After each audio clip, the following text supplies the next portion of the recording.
Mabuhay! Or in Kabampangan Luwid kayo. Today, we'll be talking about one of the biggest questions I always get asked for the past 12 years. Are Filipinos Asians or Pacific Islanders? Yes and no. Neither and both? What? Well, at number 1, growing up in the Philippines, we knew we were Asians. There is no doubt about it.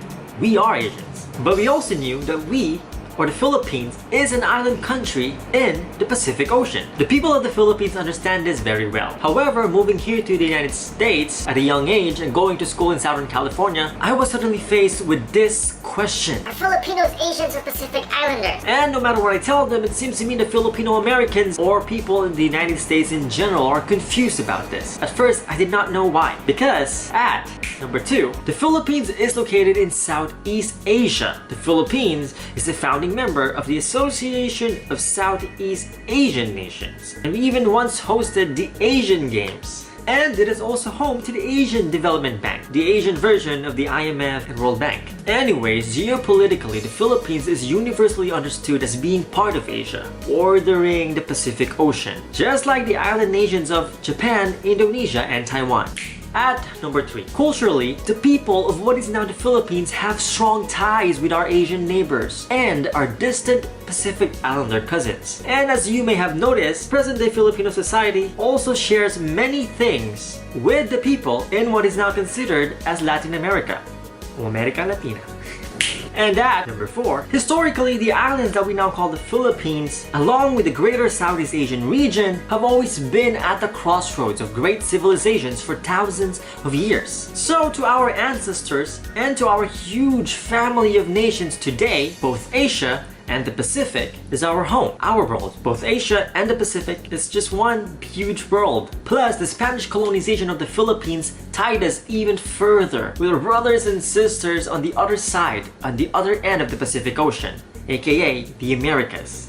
At number 5. Which is it? Well, there is really no easy way of answering this question, so instead, let me share with you the story of how this confusion started. Once upon a time in the 19th century, an empire was born. It all began with the American occupation of the Philippines immediately after the brutal Philippine-American War. The growing American empire of the 19th century was also an era of intense racial discrimination within the United States. From the genocide of Native Americans to the horrific atrocities of slavery to the exploitation and eventual exclusion of Asian migrant workers, the United States wasn't always the land of the free. It wasn't always the land of milk and honey. Well, at least not for everyone. So when the Philippines fell into the mercy of the United States after a brutal and bloody war and genocide, the Americans were faced with a dilemma. On one hand, the American economy was eager to exploit the Philippines for its rich natural resources and for being an abundant source of cheap labor. But on the other hand, the Americans had just passed racist laws excluding Asian migration into the United States. So in other words, the importation and exploitation of cheap Filipino labor was not just immoral, but it would also be illegal. So,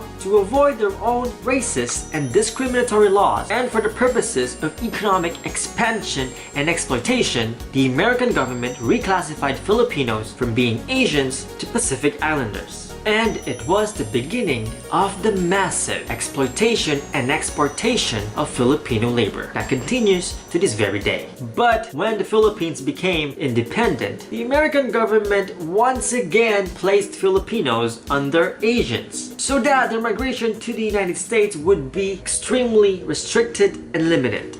At number 6, in other words, the racial classifications within the American social and political context is nothing but strictly political. It is not genetic, it is not geographic, it is not even based on the cultural, on the social and historical ties of the people. But it is strictly there for the political and economic advantages of the people at the top of the pyramid. So, if you ask Uncle Sam, are Filipinos Asians or Pacific Islanders? They are whatever I call them, whatever I need them to be, and whatever is more convenient for me.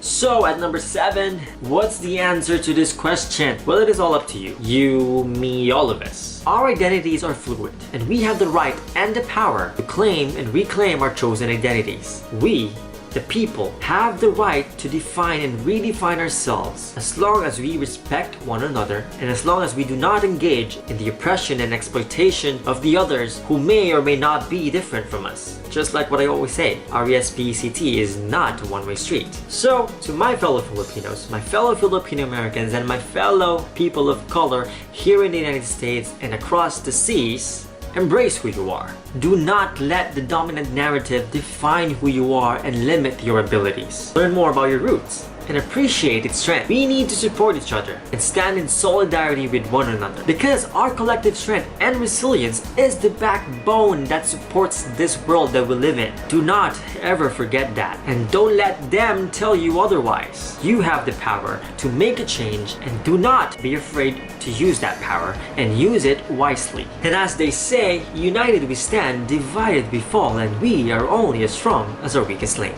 And I guess that is it for me today. To learn more about this topic, check out the links in the video description below. And until next time, bye!